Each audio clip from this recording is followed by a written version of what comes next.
Assalamualaikum warahmatullahi wabarakatuh. Perkenalkan, saya Siti Aminah, calon guru penggerak Angkatan 5 dari Kota Mitro, Provinsi Lampung. Demonstrasi kontekstual modul 1.1. Di sini izinkan saya menyampaikan pemikiran Ki Hajar Dewantara tentang pendidikan yang berpihak pada murid. Setelah mempelajari modul 1.1, ada 5 pokok pemikiran Ki Hajar Dewantara yang saya tangkap. Di antaranya adalah bahwa mendidik itu artinya menuntun. Yang kedua, pendidik bersikap layaknya seperti seorang petani. Yang ketiga, pendidikan dalam rangka memenuhi kodrat anak. Yang keempat, pendidikan dalam rangka mewujudkan atau membentuk budi pekerti. Dan yang kelima, belajar sambil bermain. Yang pertama, menuntun.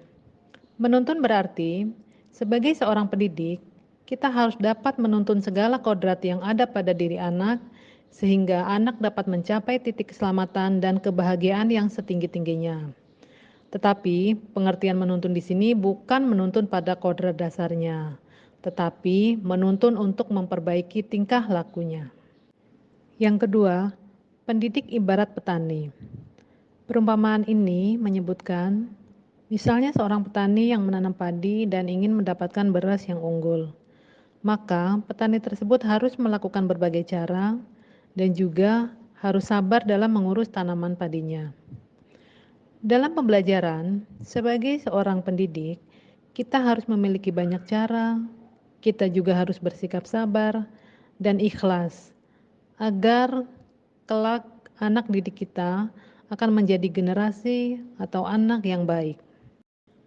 Yang ketiga, pendidikan harus berupaya memenuhi kodrat kebutuhan anak, yaitu kodrat alam dan juga kodrat zaman. Ki Hajar Dewantara juga menggunakan istilah pendidikan yang menghamba pada anak. Menghamba di sini artinya adalah pendidikan harus berorientasi pada anak, karena orientasi pada anak adalah hal yang sangat esensial bagi pendidikan.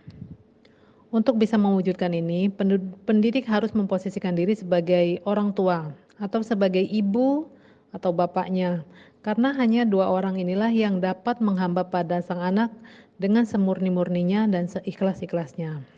Karena cinta kasih orang tua kepada anak-anaknya boleh dibilang cinta kasih tak terbatas. Yang keempat adalah budi pekerti. Budi pekerti atau juga disebut watak atau karakter merupakan perpaduan antara gerak pikiran, perasaan, dan kehendak atau kemauan sehingga menimbulkan tenaga atau semangat. Bisa juga kita istilahkan bahwa budi pekerti adalah gabungan dari olah cipta, rasa, dan juga karsa. Budi pekerti di sini menunjukkan bahwa pendidikan dapat memanusiakan manusia menuju kedewasaan dan kebijakan sehingga menuju perbuatan yang baik. Yang kelima adalah bermain. Bermain merupakan kodrat anak. Menurut Ki Hajar Dewantara, permainan anak itulah pendidikan. Dalam hal ini, pendidik harus memahami bahwa kodrat anak adalah bermain, sehingga pembelajaran bisa diintegrasikan dengan bermain sambil belajar atau belajar sambil bermain. Demikian demonstrasi kontekstual modul 1.1 dari saya. Semoga bermanfaat. Atas perhatiannya saya ucapkan terima kasih. Saya akhiri. Wassalamualaikum warahmatullahi wabarakatuh.